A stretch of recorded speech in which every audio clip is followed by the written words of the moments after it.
अस्सलाम वालेकुम नादरीन, आप यूट्यूब चैनल देख रहे हैं। मैं इमरान खान हूँ। नाकाबंदी वाला आइडिया लगभग फ्लॉप हो गया अमेरिका का, और इसके ऊपर भी रद्द-ए-अमल बहुत सख्त आया। डोनाल्ड ट्रंप ने गुज़िश्ता 2 माह में जो चीज़ें भी की हैं उनके ऊपर तनकीद ज़्यादा हुई है और तारीफ़ कम हुई है। एक एक करके उन्होंने अपने इत्तेहादी भी खो दिए हैं। अब फौरी तौर पर फील्ड मार्शल आसिम मुनीर पहुँचे हैं ईरान में। ये डोनाल्ड ट्रंप के इंतहाई काबिल एतमाद साथी हैं और डोनाल्ड ट्रंप आसिम मुनीर साहब पे बहुत भरोसा भी करता है। और आसिम मुनीर साहब अपने एतमाद यानी डोनाल्ड ट्रंप के एतमाद को जीतने के लिए उन्होंने बहुत कोशिश की है और बिलाखिर वो डोनाल्ड ट्रंप का एतमाद जीतने में कामयाब रहे हैं। तो आसिम मुनीर साहब जो हैं वो ईरान पहुंचे, जहां पे उनका इस्तकबाल किया गया। ये एक अच्छी डेवलपमेंट है और उम्मीद की जा रही है कि इस डेवलपमेंट के बाद खित्ते में अमन का राज होगा। अमन जो है वो उसको रास्ता मिलेगा और अमन के इम्कानात बढ़ेंगे। आसिम मुनीर साहब को खुशामदीद कहते हुए बहुत खुशी महसूस हो रही है। ये बात ईरानी वज़ीर ख़ारजा ने कही। मोहसिन नकवी आसिम मुनीर के साथ थे। आप सब जानते हैं कि इनका ताल्लुक़ कितना गहरा है। जब कोई भी आसिम मुनीर के साथ नहीं होता तो मोहसिन नकवी ज़रूर फील्ड मार्शल आसिम मुनीर के साथ रहता है। अब ईरान के अंदर आसिम मुनीर के जाने का मकसद क्या है?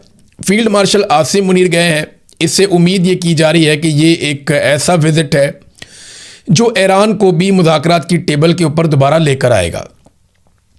इससे पहले मुज़ाकरात पाकिस्तान में हुए और अमेरिका को तो पाकिस्तान पे एतमाद है और डोनाल्ड ट्रंप का एतमाद तो पाकिस्तान के वज़ीर आज़म ने और पाकिस्तान के फील्ड मार्शल ने जीता है। डोनाल्ड ट्रंप को यकीन है कि जितनी ये ज़बरदस्त तरीके से मेरी खुशामद करते हैं, ये लोग कभी भी मुझे धोखा नहीं देंगे।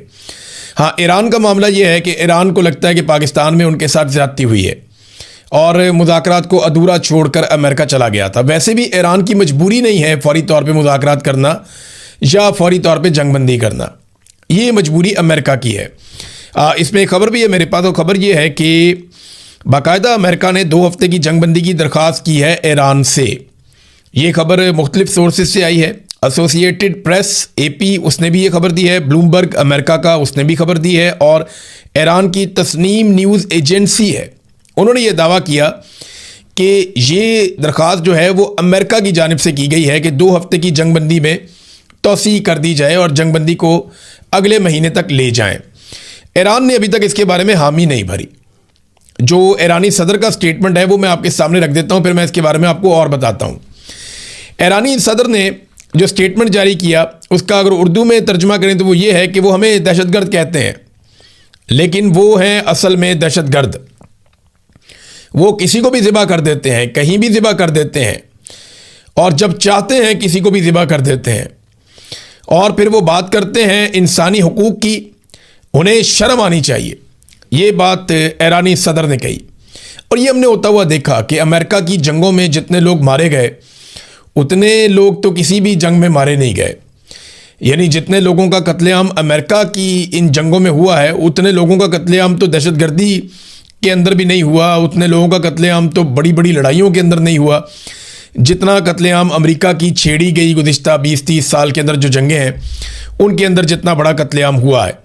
बहरहाल फील्ड मार्शल आसिम मुनीर के ईरान में पहुंचने से ये इम्कान बढ़ गया है कि अमेरिका की दरख्वास्त पे ईरान मज़ीद 2 हफ्ते की जंगबंदी में तौसीह कर देगा, जिस पे ईरान ने अभी तक हामी नहीं भरी।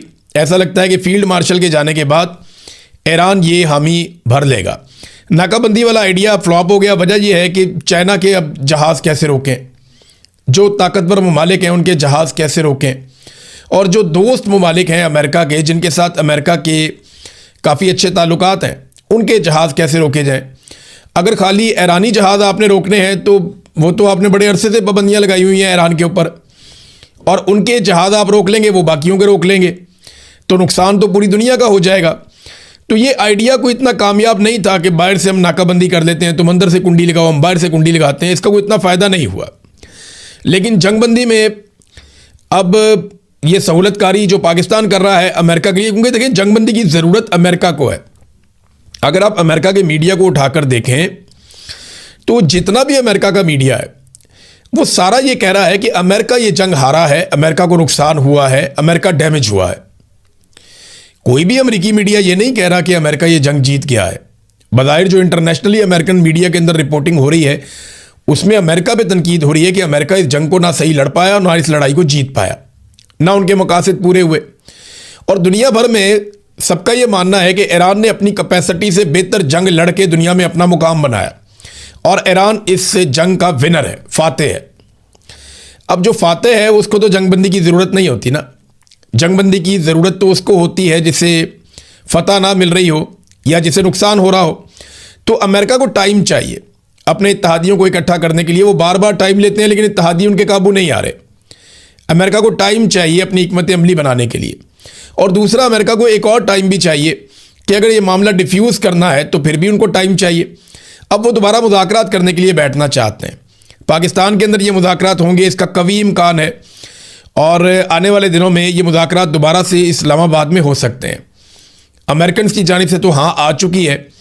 अब फील्ड मार्शल के ईरान में जाने के बाद इस बात के कवी इम्कान हैं कि फौरी तौर पे ईरान की जानिब से भी हाँ आ सकती है और फिर इस्लामाबाद के अंदर दोबारा से मुज़ाकरात हों। अमेरिकन को इस बात का आइडिया हो गया एक मरतबा ईरानियों के साथ बैठने के बाद कि क्योंकि देखें ना, ईरानियों से अमेरिकन ने डायरेक्ट बात ही नहीं की।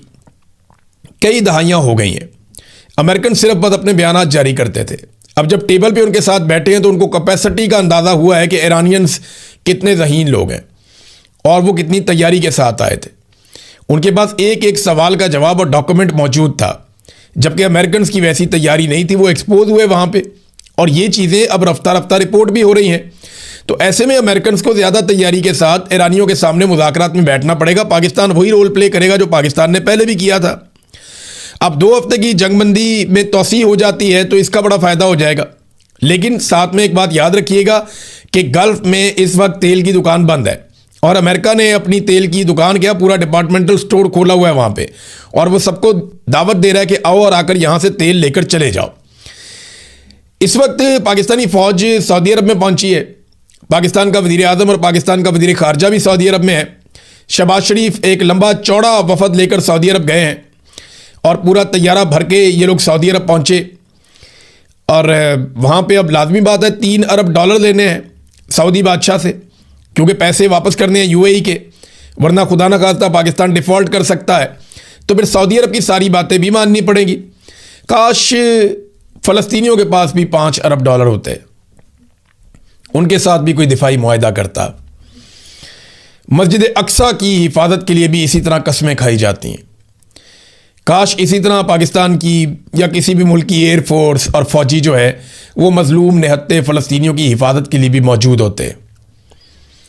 बोर्ड ऑफ पीस के तहत नहीं, डोनाल्ड ट्रंप की सरबराही में नहीं, बल्कि उनकी हिफाजत के लिए, जो एक इंसानियत के नाते भी किया जाना चाहिए था। आज मगरबी ममालिक आवाज़ उठा रहे हैं गज़ा के मुतासरीन के लिए और पाकिस्तान से बढ़कर उठा रहे हैं। आज वो ममालिक जो मुसलमान ममालिक नहीं हैं, वो भरपूर तरीके से जुल्म, फस्तायत और जबर के ख़िलाफ़ आवाज़ उठा रहे हैं। जो एक जंगी जराइम किए जा रहे हैं इसराइल की जानिब से, उसके ख़िलाफ़ आवाज़ उठा रहे हैं।